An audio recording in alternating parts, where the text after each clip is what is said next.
7. Nous allons prendre l'évangile de Matthieu, chapitre 7.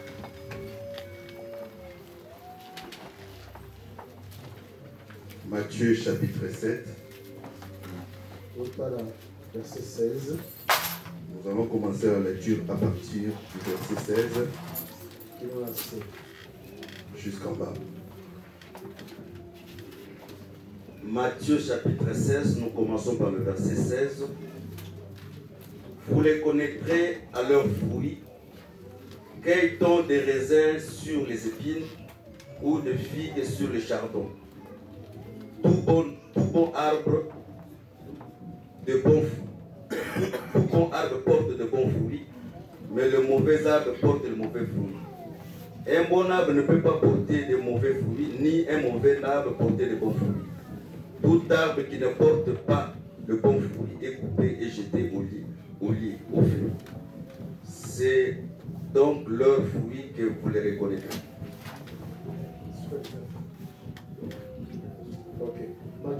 Luc chapitre 6. Luc 6. 42, 43. Luc chapitre 6. Chapitre 6, 42 à 43. Ou comment peux-tu dire à ton frère, frère, laisse-moi ôter la paille qui est dans ton œil, toi qui ne vois pas la poutre qui est dans les tiens. Hypocrite, ôte premièrement la poutre de ton œil, et alors tu verras comment ôter la paille qui est dans l'œil de ton frère. Ce n'est pas un bon arbre qui porte de mauvais fruits, ni un mauvais arbre qui porte de bons fruits. Car chaque arbre se connaît à son fruit. On ne cueille pas de figues dans les épines, et l'on ne vendage pas les raisins sur des ronces. L'homme bon tue les bonnes choses du bon trésor de son cœur, et le méchant tire les mauvaises choses. Ce sont les mauvais trésors, car c'est de l'abondance du cœur que la bouche parle. Ok, Jacques chapitre 3, 12 à 13. Jacques chapitre 3, versets 12 à 13.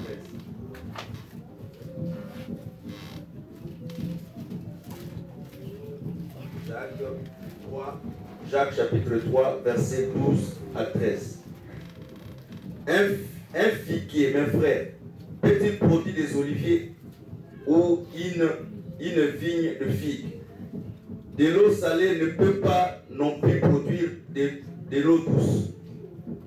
Lequel d'entre vous est sage et intelligent, comme qu'il montre ses œuvres par une bonne conduite avec douceur de la sagesse? Je suis ici dans Job chapitre 14, verset 7. Job 14, verset 7 à 9.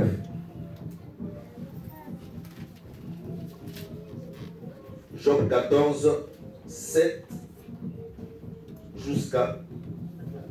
Un arbre a de l'espérance. Quand on le coupe, il repousse. Il produit encore des rejetons. Quand sa racine a vieilli dans la terre, quand son tronc meurt dans la poussière, il est revêtu à l'approche de l'eau. Il pousse des branches comme une jeune plante. Mais l'homme meurt, il perd sa force. L'homme expire, où est-il? Les eaux des lacs s'évanouissent, le fleuve tarisse, se dessèche. Ainsi l'homme se couche, ne se relèvera plus. Il ne se réveillera pas tant que les cieux subsisteront. Il ne sortira pas de son sommeil. Oh, si tu voulais me cacher dans le séjour des morts, m'y tenir à couvert jusqu'à ce que ta colère fût passée, et me fixer un terme auquel tu te souviendras de moi. Si un homme une fois mort pouvait revivre, j'aurais de l'espoir pour tous les temps de mes souffrances jusqu'à ce que mon état vînt à changer. Ok. Que Dieu bénisse tout un chacun de nous. Et que Dieu bénisse aussi la lecture de sa parole. Je demanderai à tout le monde Dans la présence du Seigneur, il faut être dans la joie. Paul dit que soyons toujours dans la joie. Parce que la joie, c'est la nature des enfants de Dieu. Et la joie, c'est l'homme.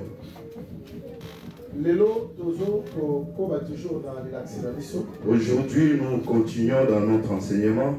L'arbre est coupé. L'arbre est coupé. Nous en avons déjà parlé pendant quelques jours.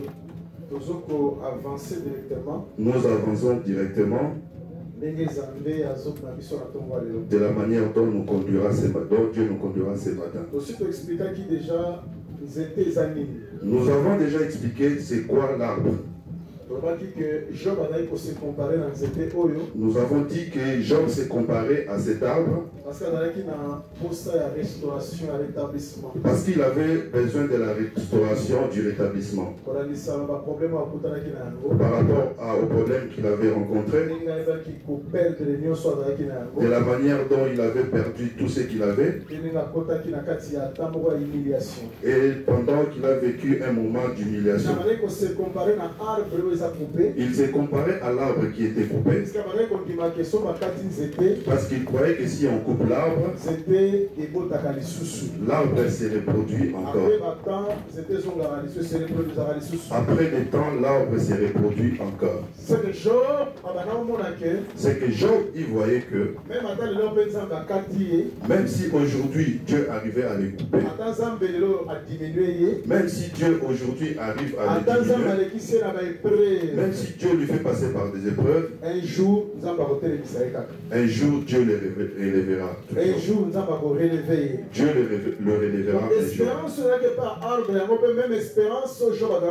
L'espérance qu'avait l'arbre, c'est la même espérance que Job aussi poursuivait. N'oublions pas que Jacques chapitre 3, disons Jacques chapitre 5, Jacques avait dit que Job était un prophète. C'est-à-dire tout ce qui était arrivé à Job s'accomplit dans le corps de Jésus-Christ comme étant le grand prophète, et s'accomplit aussi dans le corps de tout un chacun qui croit à la parole.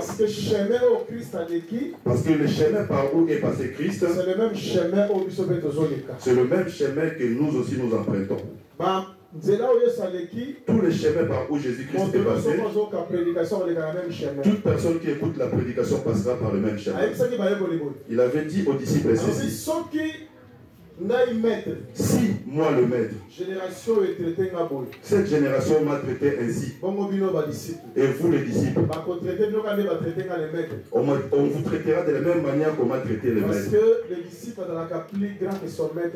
Parce que le disciple n'est pas plus grand que son maître. C'est-à-dire que toutes les choses que Jésus-Christ a vécues, nous les vivrons aussi. Si Jésus-Christ est l'Holocauste, toi aussi tu deviendras l'Holocauste. Si Jésus-Christ est sacrifice, toi aussi tu es sacrifice. S'il a été tué, toi aussi tu seras tué. C'est pourquoi Paul avait raison de dire dans Romains chapitre 12, il dit pour que nous puissions célébrer et rendre un culte raisonnable qui plaira à Dieu. Nous aussi nous devons donner notre corps comme étant un sacrifice. Et ça sera saint et agréable.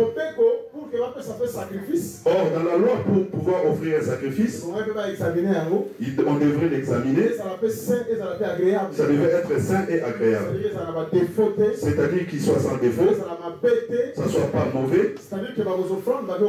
C'est-à-dire, à ce moment-là, on prendra l'offrande pour offrir. Toute la loi s'accomplit dans le corps de Jésus-Christ. Jean-Baptiste voyant Jésus-Christ passer, il dit: regardez l'agneau de Dieu qui ôte les péchés du monde. Jean-Baptiste, comme étant un sacrificateur, il avait examiné Jésus-Christ. Il avait vu que c'était un animal qui n'avait pas de défaut. Il avait vu que c'était un animal qui était digne d'être offert en sacrifice. C'est-à-dire, si Jésus-Christ était digne d'être offert comme étant un sacrifice, toi aussi, comme étant celui qui suit les les chemins de Jésus-Christ. Celui qui a la même nature que Jésus-Christ. Ton corps, ta vie, devient comme une offrande. C'est-à-dire qu'il faut mener une vie de la sainteté, une vie de la sanctification, pour que tu deviennes agréable. C'est pourquoi tu vois la prédication. C'est un moyen par lequel que Dieu a mis en place pour nous rendre des sacrifices agréables. La prédication, c'est un moyen par lequel que Dieu a préparé pour nous sanctifier, afin que nous puissions apparaître justes devant lui. Nous savons tous ici des présents, d'après la loi du Seigneur, il y a que des animaux que Dieu n'agréait pas.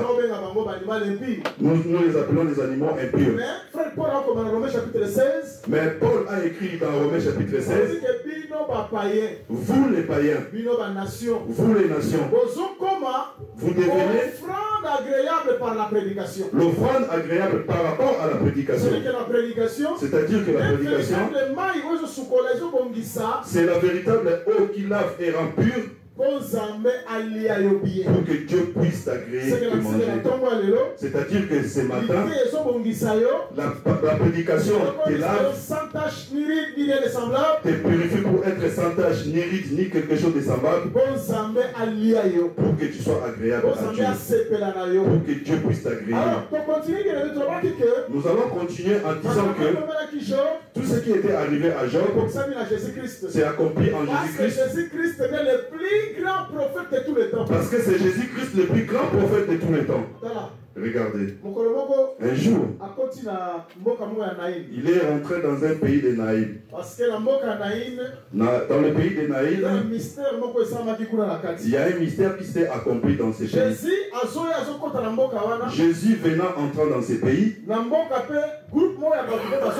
il y avait aussi un groupe de gens dans ces pays qui sortaient pour aller enterrer un enfant qui était décédé. C'est-à-dire, si tu regardes ces jours-là, tu regardes avec un œil prophétique, tu verras que deux enfants étaient au rendez-vous devant la porte de la ville de Naïm. Ceux qui entraient, c'était le fils unique du père. C'est lui qui détenait la vie. Mais ceux qui sortaient de la vie, c'était aussi le fils unique d'une mère. La mort était devant lui. Il était mort. Il était mort. Mais pendant le croisement de ces deux personnes, le fils unique du père et le fils unique de la mère, ceux qui étaient les observateurs de cette séance, ils ne comprenaient pas que par rapport à ces miracles, Jésus-Christ, il voulait montrer quelle était sa mission ici sur la terre. Parce que lui étant le fils unique du père, c'est lui, Adam, qui était en vie. Et l'enfant qui était décédé est le fils unique. C'était le fils unique d'une mère. Tu comprends ce que je veux dire? Écoutez, Dieu, pour qu'il crée Adam, il a pris la terre. Il a tiré la terre. Il a arrangé, il a soufflé. Parce que la terre, c'est une femme. La terre, c'est une femme. Adam, il est le fils unique de la terre. Il était le fils unique de la terre. Dieu a pris. Il a pris, il a tiré d'une femme. Mais celui qui vient pour sauver Adam, il ne vient pas, il ne provient pas de la terre. Il vient du ciel. Parce que tout ce qui vient du ciel, de la terre, il ne peut pas sortir Adam de la terre. Il ne peut pas sauver Adam. Mais celui qui sauvera Adam, il devait venir d'une autre création. Qu'il soit le fils du Père. C'est lui qui vient du ciel. Parce que celui qui vient du ciel ne sort pas, de la terre ne sort pas. C'est la mère qui est la terre et le Père est aux cieux. Cette terre sera appelée femme. C'est comme c'est écrit dans les Écritures. Dieu représente l'épouse comme étant la terre. Et le mari comme étant le ciel. C'est-à-dire, tout ce que la femme prend, il prend de l'homme. La terre dépend du ciel. Tout ce de la terre dépend du ciel. Si le ciel ne donne pas, la terre n'aura pas la fécondité. La terre produit pas par lui-même. C'est par le ciel que la terre produit. C'est pourquoi il n'y a pas une terre sur terre. Demandez à ce que le ciel lui donne l'enfant. C'est-à-dire Rachel a demandé à Jacob, donne-moi l'enfant, sinon je vais mourir. Parce qu'elle avait compris que la terre n'a jamais donné l'enfant, n'a pas d'enfant. L'enfant que la terre donne vient du ciel. C'est-à-dire c'est Jacob qui donne l'enfant. Afin que l'écriture s'accomplisse, c'est lui qui a le fils, il a la vie. Celui qui n'a pas le fils n'a pas non plus la vie. Parce que Dieu bénisse Rebecca. Rebecca a dit donne-moi l'enfant, sinon je fais quoi? Je vais mourir. Parce que quand tu n'as pas d'enfant, tu meurs. Oh, le fils dont nous parlons ici, c'est l'enseignement. C'est Jésus-Christ. Celui qui n'a pas Jésus-Christ, il n'a pas la vie. Que Dieu vous bénisse. C'est-à-dire, celui qui provient de la terre, le fils unique de la terre, c'était celui qui était mort. Mais celui qui vient du ciel, c'est lui qui était la vie. Maintenant, il devait faire un croisement. Quand ils se sont croisés, celui qui vient du ciel a fait ressusciter celui qui provenait de la terre. C'est pourquoi on dit deux valent mieux qu'un. Si tu tombes, l'autre fera quoi? Il te relèvera. Dieu savait que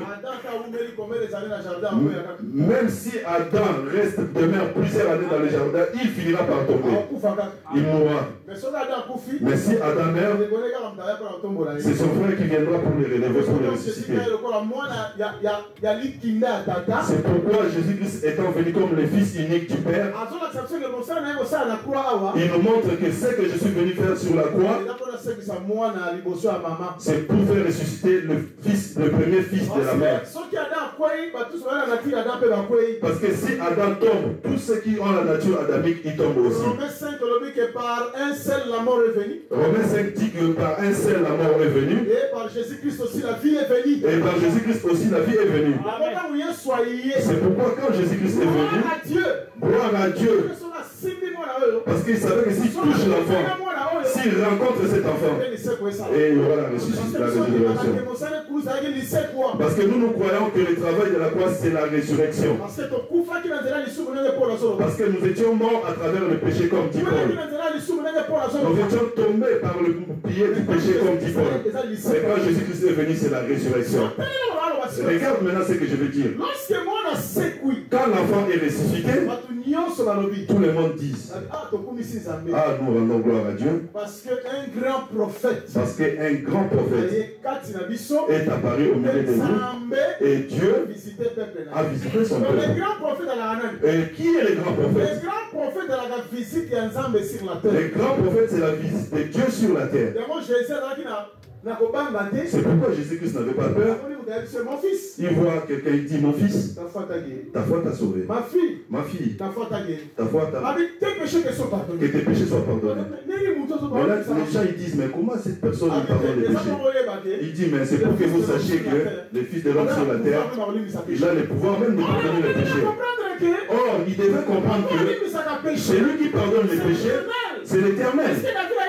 Parce que David avait chanté en disant que la gloire soit à la personne dont Dieu a heureux, c'est lui dont Dieu a pardonné les péchés. C'est lui dont les péchés sont pardonnés, heureux.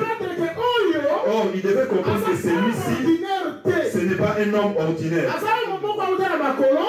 C'est un homme qui est venu des cieux. C'est lui, Dieu. Et eux, ils ne comprenaient pas. Parce que la compréhension, c'est un don. Si Dieu ne te donne pas ce don-là, tu ne comprendras pas jamais. Si Dieu ne t'aime pas de ce côté-là, il ne va pas se manifester en toi. Si Dieu ne t'agrée pas, il ne va pas te donner les yeux pour voir. Les yeux qui voient ce matin, les oreilles qui écoutent ce matin, parce que ce sont les yeux et les oreilles que Dieu a préparés depuis le temps pour écouter cette prédication. Je vais avancer. J'ai beaucoup de choses à dire ce matin. Que Dieu nous fasse grâce. Surtout pour les frères qui ne viennent pas dans la semaine. C'est difficile, c'est dur pour faire le résumé de tout ce que je suis en train de dire. Nous avions dit que l'arbre par excellence, c'est lui-même le Seigneur Jésus-Christ. Nous avons donné Jean chapitre 15. Il a dit que je suis le vrai cep. Vous êtes les sarments. Nous avons donné Luc 23. Si on a fait toutes ces choses au bois vert, au bois sec, si on a fait toutes ces choses au bois vert et 4 ans pour le bois vert, parce que Jésus-Christ, c'est lui l'arbre par excellence. C'est lui qui a donné la parabole. Regarde. Jésus-Christ, le jour qu'il donnait la parabole, le grain de Sénévé, il a dit ceci.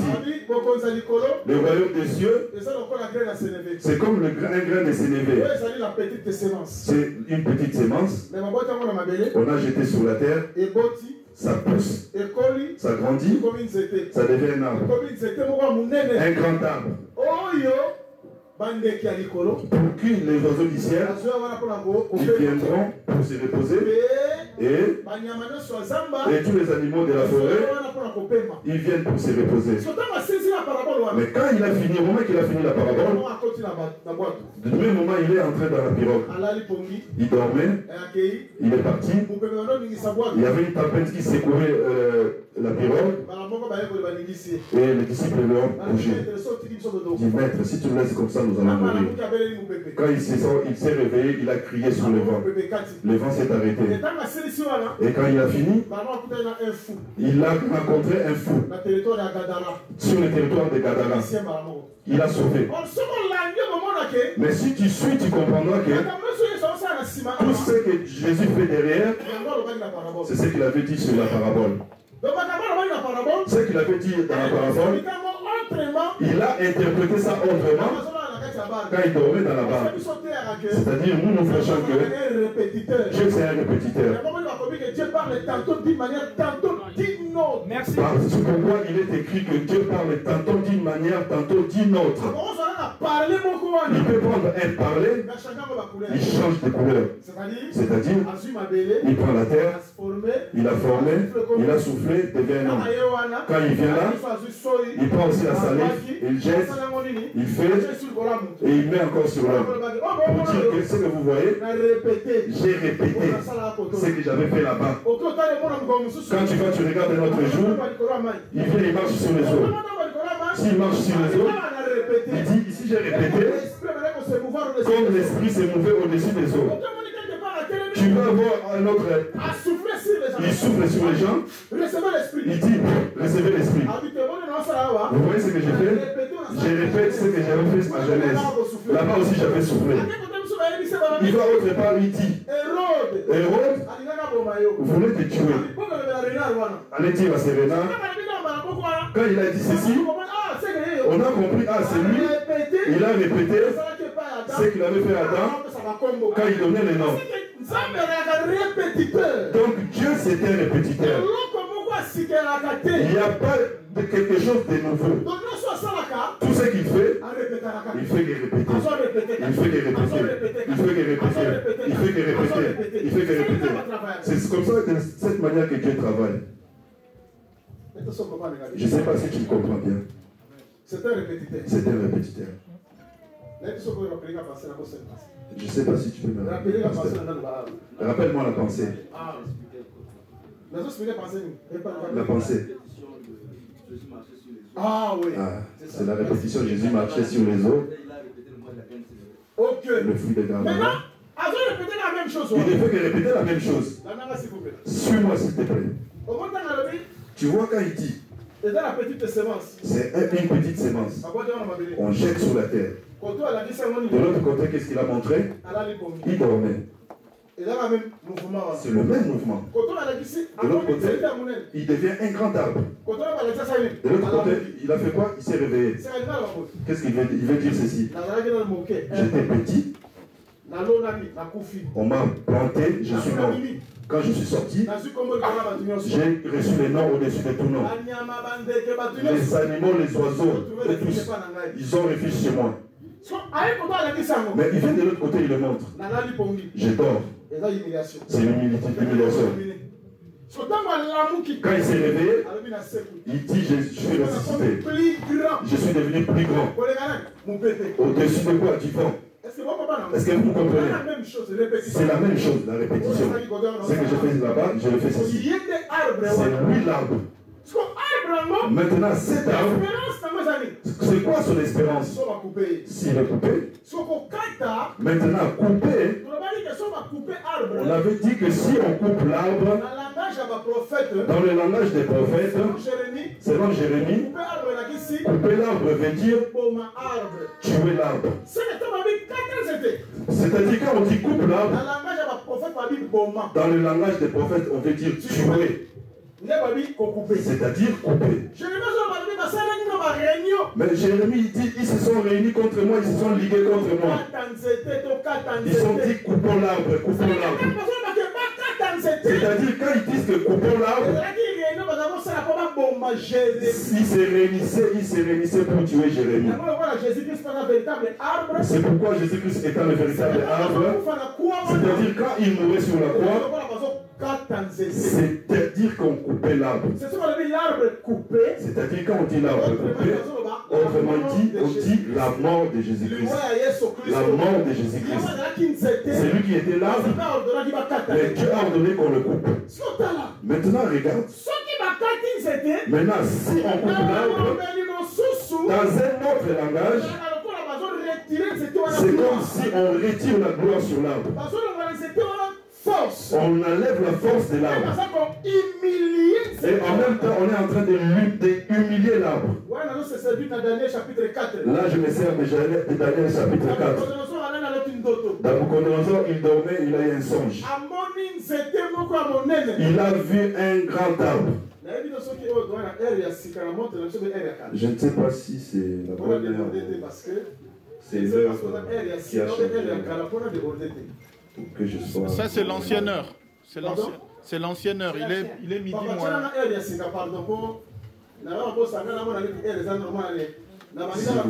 vous pouvez mettre la bonne heure. Sinon, je risque de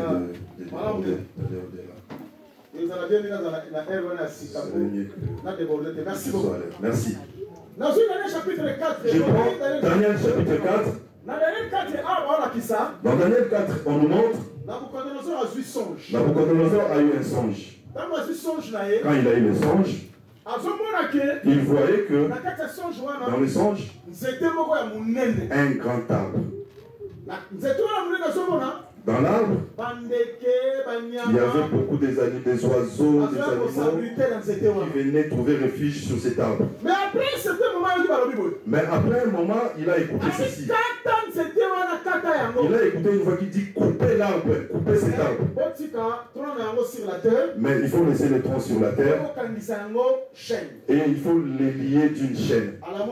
Il s'est réveillé et c'était un songe. Lui-même, il dit qu'il était troublé par rapport à son songe. Maintenant, regarde bien aimé s'il te plaît. Quand il a remarqué qu'il était troublé par rapport à son songe, il a appelé les magiciens, il a appelé tout le monde. Il n'y a pas eu l'interprétation du songe. Mais quand Daniel est venu, Daniel lui dit, tu vois tout ce que tu as vu dans les songes, c'est des choses qui te concernent. C'est-à-dire quand on te coupe, c'est-à-dire que Dieu est en train de t'humilier. Il va te retirer la royauté et il va te chasser parmi les hommes. C'est-à-dire dans les langages de Dieu, cet arbre qui avait la gloire, qui était Nabuchodonosor, il avait la force. C'est lui qui était au-dessus de toutes les nations sur la terre. Mais quand on a dit couper, c'est-à-dire qu'on retire cette autorité. C'est-à-dire qu'on est en train de l'humilier. Dieu l'a humilié, il l'a ôté là où il était. Toute la force qu'il détenait, il a perdu. C'est-à-dire qu'au moment de pleurs de Job, il pleurait parce qu'il avait compris que tel que je suis là, je suis un arbre coupé. Je n'ai plus de gloire. Je n'ai plus de force. Je n'ai plus de suprématie sur les gens. J'ai tout perdu qui était ma gloire. Tout ce qui faisait ma gloire. Donc c'est ça. C'est ce que Dieu nous explique par là. C'est pourquoi Jésus-Christ aussi. Dieu savait, malgré qu'il prêchait, à la fin, il devait le couper. Il devait l'humilier. Monter sur la croix, c'était l'humiliation de Jésus-Christ par Dieu. Ésaïe 53 l'avait déjà dit. Je serai un homme qui sera humilié. Abaissé, je serai un homme abaissé. Il sera un homme qui va perdre tout ce dont il détenait. Bien-aimé, que tu le veuilles ou pas, quand tu es l'enfant de Dieu, tu passes par ce chemin. Il arrivera un moment pour que tu grandisses dans la foi, dans ta vie chrétienne. Il faut que Dieu te coupe d'abord, qu'il t'humilie d'abord. De la même manière il a humilié son fils Jésus-Christ, de la même manière qu'il a humilié les apôtres, les prophètes, de la même manière il humilie toute personne qui croit à cette parole. Moi je ne crois pas qu'un quand tu as reçu l'évangile, il n'y a plus la souffrance, il n'y a plus de difficultés, il n'y a plus des épreuves. Tant que nous serons dans cette chair, nous ne sommes pas sortis de cette chair. Les épreuves ne vont jamais nous abandonner. Par contre, cet évangile en quoi nous croyons, c'est encore quelque chose qui va encore nous attirer des problèmes. Laisse-moi vous dire, le monde était bien. Si Dieu avait des éléments tels que qu'il n'y ait pas la parole, je vous dis en vérité, le monde allait avoir la paix. Quelque part, ce qui trouve le monde, c'est la prêche, la prédication, l'enseignement. Tu comprends ce que je suis en train de dire? Tu vois, il y a une loi à Israël qui disait ceci. On dit qu'il ne faut pas allumer le feu dans le champ de ton prochain. De la manière que pour que le feu s'en aille, pour que le feu aille brûler même les épines. Si tu fais ça, tu donneras le meilleur produit de ton champ. Tu as mis le feu ici, le feu a débordé, ça va jusque dans le champ d'une autre personne, ça brûle, ça brûle même les épines. On dit tu paieras un seul prix, le meilleur produit de ton champ. Maintenant Jésus-Christ, comme c'est l'accomplissement de la loi en lui, quand il prêche, il dit ceci. Moi je suis venu dans le monde, ce n'est pas pour apporter la paix, mais je suis venu allumer le feu. Ce n'est pas mon problème. Si ça va brûler, ça brûle. Parce que Jésus-Christ savait que cet évangile que je suis venu prêcher, c'est le feu. Les gens ils sont habitués avec les mini-jupes. Les gens ils sont habitués de se marier avec 15 femmes. Les gens ils sont habitués avec l'homosexualité. Les gens ils sont habitués à l'ivresse. Les gens ils se sont habitués avec des comportements contraires à l'enseignement. Ceux qui sont à l'aise. Maintenant quand la parole vient, ne touche pas ceci. Là-bas il ne faut plus faire. Il ne faut pas s'habiller comme ça. Ne parle plus ici. Il ne faut pas te comporter comme ça. Le mariage doit être comme ça. Maintenant c'est la parole qui trouble le monde. C'est-à-dire pour nous, cette prédication, c'est le salut, c'est la vie. Mais pour le monde, c'est le feu. Pour tout leur troubler, pour leur détruire. C'est pourquoi, mes bien-aimés, il ne faut pas s'attendre à ce que les lois de ce monde, ça va se marier avec les lois de la parole. Par contre, tous les parlements du monde, même pas aujourd'hui, même demain, ils vont voter encore plusieurs lois contraires à la parole de Dieu. Même si tu dis, moi, je suis bien avec les gens du gouvernement. Moi, je parle bien avec la mairie, les gens de la mairie. Mais il y aura des lois qui viendront, qui seront à la compte de ton Dieu. Et à la compte de ton enseignement. Parce que ça lui dit que c'est la parole qui sème le trouble. Daniel, quand il est parti à Babylone, pour les Babyloniens, adorer une statue, ce n'était pas un problème. Pour les Babyloniens, rester dans leur pratique, ce n'était pas un problème. Mais quand Daniel est arrivé dans ces pays, avec son peuple, eux, ils étaient maintenant les troubles pour ces peuples-là. Lui et ses frères, ils sont devenus les troubles de ce peuple-là. Même si Daniel, il parle bien avec le roi, il est bien avec le roi. Le roi aussi, il est content de joyer de Daniel. Mais ce qui les sépare de deux, c'est la loi du Seigneur. Parce que du côté de Daniel, il reste fidèle à la loi de son Dieu. Et le roi aussi, il reste aussi fidèle à la loi de son Dieu. C'est pourquoi quand on lui a dit, tu vois celui-là dont tu soutiens là, il refuse tout cela, tout ce que tu es en train de dire. Tu vois même, tu connais la loi des Mèdes et des Perses, qu'est-ce que ça dit? Nous devons l'accomplir sur lui. Même si c'est quelqu'un de bien. Mais ça finit tel que de le prendre pour qu'on le jette dans le trou de lion, dans la fosse de lion, parce qu'il était au contraire au principe du roi. Mardoché où il était. Même s'il a parlé du bien du roi. Il a même déjoué les complots qui s'étaient faits contre le roi. Mais comme la loi de ces pays disait, comme la loi de ces pays-là était contraire à la loi du pays de Mardoché, Aman n'a pas hésité pour influencer le roi, pour dire au roi, dans ces territoires, il y a un peuple, il prie d'une manière compliquée. On ne comprend même pas la manière dont il prie. D'ailleurs, ce peuple-là, il ne baisse jamais à ta loi, à tes commandements. C'est ça la vraie nature de l'église de Dieu, l'église véritable. L'église qui ne sera jamais corrompue. Même si nos prédicateurs souffrent, ils ne vont jamais rentrer dans la politique. Ils ne vont jamais rentrer dans ces choses-là. Pour écouter les maires, oh non, le docteur Jango, il a postulé pour être député. Il veut devenir le maire de Bielefit. Nous allons résister. Nous allons résister avec énergie. Même à la dernière énergie pour lui dire que tout ce que Dieu lui avait dit, ce n'est pas être gouverneur dans les choses du monde. Il est gouverneur dans les choses de Dieu et non gouverneur dans les choses du monde. Que Dieu vous bénisse. Ce monde a ses lois. Le monde a ses choses à lui. Mais chez nous, ça ne marche pas. C'est-à-dire que la bête aura le pouvoir, il aura la possession de cette terre, la bête, parce qu'il y aura un temps que la bête va régner, selon les textes de la Bible.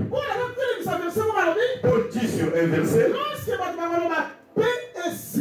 quand les gens diront paix et sûreté, parce qu'aujourd'hui, ils voient qu'ils n'ont pas assez de moyens pour travailler. La bête, il voit qu'il n'y a pas moyen qu'il se manifeste. Parce qu'il n'a pas la permission de planter dans notre champ. Même s'il essaie d'agir par mystère, mais la véritable église, il sait que ça c'est le diable. Il sait que ça c'est le démon. Ça c'est la mauvaise prédication. Mais il arrivera un moment, il aura l'accès au pouvoir sur toute la terre. Il va vaincre tout le monde. C'est pourquoi je te dis, il n'y a pas une langue sur la terre qui est sacrée. Comme les gens disent que cette langue c'est sacré. C'est l'anglais qui est la langue sacrée. C'est le français qui est la langue sacrée. Et c'est le Chiluba qui est la langue sacrée. C'est le Kikomo qui est la langue sacrée. Non. On a dit que la bête est assise sur toutes les langues. La véritable langue sacrée, c'est l'évangile. La véritable langue sacrée, c'est l'évangile. Les chipolettes de Dieu. La parole véritable. Oui. Mais tout ce qui reste, il domine. C'est pourquoi à ce moment-là, comme ils sauront qu'il n'y aura plus l'évangile véritable, ils vont se sentir dans la paix, Et ils vont se sentir en sécurité. Parce qu'aujourd'hui, ils ne sont pas en paix, ils ne sont pas en sécurité. Parce que l'évangile est en train de les troubler. C'est pourquoi nous enseignons ici. Le pasteur n'a pas de bishop. Il ne porte pas de soutane. Il ne met pas ceci. Là, de l'autre côté, ça trouble. Parce que quand tu vas sortir d'ici, tu commences à rentrer dans les salles qui sont à côté, là-haut. Tu regardes les tenues. Tu regardes les tenues, tu regardes la prédication. Tu regardes tout. Tu comprends que non. Notre prédication, même si on n'a pas cité les noms, mais ça combat, ça sème les troubles, ça combat beaucoup de gens, ça sème les troubles. C'est pourquoi nous prêchons et ils disent, qu'est-ce qu'eux veulent, c'est seulement eux, est-ce qu'ils sont des saints, ils aiment bien critiquer les gens. Non, l'homme spirituel a la mission de juger. Regarde, même si on ne dit pas les noms, mais moi je prêche seulement que cette nouvelle, cette bonne nouvelle, ça fait la guerre, le combat. Ça combat. C'est pourquoi Aman, tel qu'il est là, même si on est en train de se prosterner par les gens, devant lui par les gens, mais personne ne se prosterne. Il y a un homme qui ne se prosterne pas devant lui. Mais maintenant il s'inquiète. Il appelle ses amis. Il y a un homme, même si je fais ceci, il ne s'humilie pas. Il ne s'agenouille pas. C'est pourquoi j'ai aimé les conseils de sa femme et de ses amis. Demande un peu à cette personne-là. Il est de quel truc? C'est il est de quel peuple? Demande-lui. Parce qu'un vrai frère de l'Assemblée des Saints, il n'est pas quelqu'un de sentiment. C'est pas un sentimentaliste. Il faut demander, il prie où? Moi, j'ai pas de problème. Moi, à chaque moment on m'appelle, moi j'y vais. C'est-à-dire que tu n'es pas un peuple de Mardoché. Mais le peuple de Mardoché, il ne s'agenouille pas n'importe quand, n'importe comment. Il ne croit pas à n'importe quoi. Il n'applaudit pas n'importe comment. Il ne dit pas Amen, Alléluia, n'importe quoi. C'est comme c'est devenu aujourd'hui. Dites-moi un Amen, donnez-moi un Amen, du feu. Pour que je puisse prêcher avec onction. C'est ton problème, papa. Si tu vas prêcher pour mon Amen, je ne dirai pas. Moi, je ne t'ai pas appelé pour prêcher. C'est moi qui t'ai dit de prêcher. Est-ce que c'est moi qui t'ai envoyé? Mais pour que je te dise Amen, moi je ne donne pas, je ne vais pas envoyer. Frère, donne-moi un grand Amen. Grand. C'est la première fois. Même dans l'histoire de la Bible, même des démons, jamais ils ont dit des choses comme ça, des choses pareilles. Mais si tu vois que les gens disent pas Amen, c'est ton problème. Mais nous, Amen, c'est pas un slogan. Mais chez nous, l'Amen, c'est un nom. Parce que si Marie rencontre Elisabeth et que les enfants n'ont pas bougé, qu'est-ce que nous allons dire? Pourquoi Amen? Parce que l'enfant n'a pas bougé, tu n'as pas fécondé, tu n'as rien fait. Mais pourquoi on t'envoie te donner des Amen? Surtout les sentimentalistes. Amen, mais qu'est-ce qu'il dit? Oh, mais quand j'étais parti au marché, je suis passé par le Château Rouge. Quand je suis passé au Château Rouge, ces jours-ci, vraiment, le poulet, ça devient trop cher. Amen. Je suis passé là, Amen. J'ai vu que Amen, non. Il ne faut pas jouer avec nous, nous ne sommes pas venus pour toi. Ça, c'est jouer avec nous. Nous avons payé les transports, nous venons de loin. Nous ne sommes pas venus pour que tu puisses nous endormir par tes Amen. Si tu n'as pas la prédication, l'enseignement, rentre au banc pour apprendre encore jusqu'à ce que tu comprendras la langue hébraïque. Si tu es encore dans les autres langues, ce n'est pas un problème. Interprète la langue hébraïque, apprends la langue hébraïque, après tu viendras parler et tu seras utile. Nous allons dormir avec des histoires, c'est pas notre problème. Mais le problème, le matin, c'est pas notre problème. Va manger ça chez toi. Non, parce que tu vois ma femme telle que tu vois là, c'est une grande dame. Hein? Mais dites-moi, donne-moi un Amen, papa. Mais par rapport à ta femme, nous on va te donner un Amen, papa. En guise de quoi, en fonction de quoi? Pour quel problème? Toute personne doit savoir sa nature. Si tu ne sais pas encore discerner jusqu'aujourd'hui, c'est-à-dire que tu n'es pas encore devenu le peuple de Mardoché. Parce que le peuple de Mardoché, même si Aman fait quoi que ce soit, ça ne leur fait pas peur. Mais Mardoché, même il dit Esther, même si toi tu ne fais rien, ça viendra de quelque part. Mais t'en fais pas. Dieu combattra pour nous. Quelque part. La délivrance viendra de quelque part. Parce que le peuple de Mardoché, il reste ferme à la parole de Dieu. Ils ne sont pas sentimentalistes. Parce que le prédicateur a trébuché, je m'en vais. Parce que tu ne connais pas Dieu. Et tu ne comprendras jamais la parole de Dieu.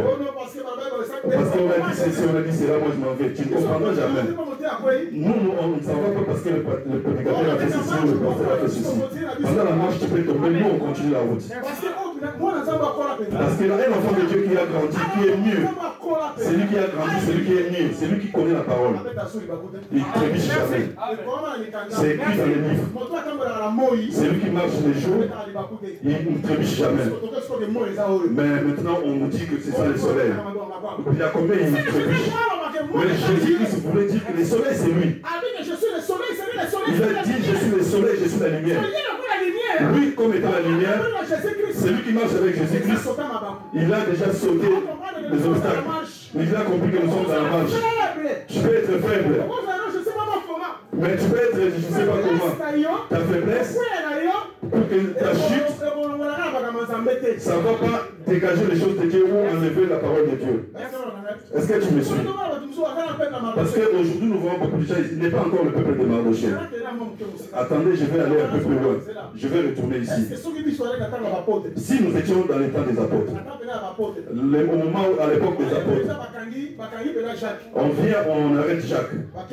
On lui amène. Nous tous, nous voyons vraiment que Jacques, on lui a décapité. Tout le monde voit. Elle te met culte. Soyons vraiment dans la vérité. Dites la vérité. Demain, tu viendras au culte. Demain, tu viens au culte. Demain, tu viens au culte. Tu viens. Tel que nous, on a le ministre ici. On prend le ministre ou le pasteur Rocher. Nous tous, nous voyons comment le pasteur Rocher est pris. On coupe la tête, la police par la police. Dis-moi le mardi qui sera au culte. Sois sincère. Tu viendras le mardi, tu ne viendras pas. Tu vas fouiller. Et les gens là, ils doivent décapiter Jacques. C'est comme si on l'a poussé que faites encore, prêchez encore la parole, la bonne nouvelle. Continuez encore, percez encore de prêcher la bonne nouvelle. Que Dieu vous bénisse. On va avancer. Regarde. Si on coupe l'arbre, ça veut dire que l'arbre est mort. Si on coupe l'arbre, ça veut dire qu'on a humilié l'arbre. C'est-à-dire Jésus-Christ était le véritable arbre. Il fallait qu'il soit coupé. Il fallait qu'il meure. Maintenant, regardez bien, mes bien-aimés. Vous voyez, quand tu regardes dans les Écritures, dans le livre de Matthieu où nous avons lu, Matthieu dit ceci. Il nous présente deux arbres. Deux arbres. Il a dit un arbre, c'est un bon arbre. Le deuxième, c'est le mauvais arbre. Il a dit ceci. Jamais tu verras le bon arbre produire de bons fruits. Ou les mauvais arbres produire de bons fruits. J'ai souligné avec le respect du texte. Ici Jésus, il parlait d'abord sur les faux prophètes. C'est pourquoi quand tu suis bien son discours jusqu'à la fin, il voulait expliquer ce que tu es. C'est expliquer par rapport à ce que tu produis comme œuvre. Jamais tu peux dire je suis une bonne personne, mais les œuvres que tu produis, ce que tu fais, ce n'est pas bien. Un homme sage a dit ceci. Si tu veux savoir l'homme, il ne faut pas suivre les paroles qu'il te dit, mais il faut suivre ce qu'il fait. Parce que l'homme n'est pas égal au dire, à ses dires. Mais l'homme, c'est ce qu'il fait. Ce qu'il produit. C'est ce qu'il explique, ce qu'il est. C'est ce que j'essaie d'expliquer ici. Il dit une bonne personne ou un bon arbre, ça produit les bons fruits. Ce qui fait dire ceci. Les faux prophètes, ils sont aussi des arbres. Mais le fruit qu'ils produisent, c'est-à-dire leur prédication, leurs œuvres, leur vie, c'est des mauvaises vies. C'est pourquoi de la même manière nous sommes ici. Je ne peux pas dire seulement moi je crains Dieu. Moi je œuvre pour le Seigneur. Moi vraiment je suis le frère. Mais si on regarde le fruit, on ne voit rien. Et surtout ici en Europe. La manière dont les gens ils servent Dieu en Europe. Mes frères, laissez-moi vous dire pendant 2 minutes. La manière dont les gens ils servent le Seigneur ici en Europe, je ne sais pas. Si réellement nous attendons l'enlèvement, notre prédication ici est que l'agneau doit être mangé dans la totalité. Mais la manière dont on mange l'agneau dans ces pays, c'est comme s'il y a des parties dont vous ne voulez pas toucher. Il y a des parties dont que les gens ils veulent pas toucher. Alors, la sainteté, c'est pas ce que vous dites, mais la sainteté, c'est aussi ce que vous êtes en train de produire et de faire. Je suis parti prêcher quelque part dans ce pays. Je n'ai jamais entendu parler, donner le communiqué de la salle.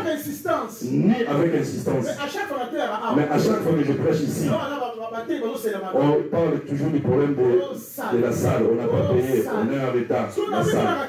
Mais je me pose maintenant la question.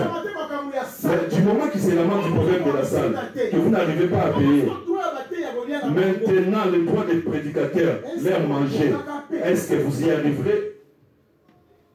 Bien que dans ces pays, je vis ce qui est bien pour faire. Ce qui est bien pour faire, c'est minimiser les prédicateurs, injurer les prédicateurs, les humilier, les déconsidérer comme des torchons, comme des papiers usés.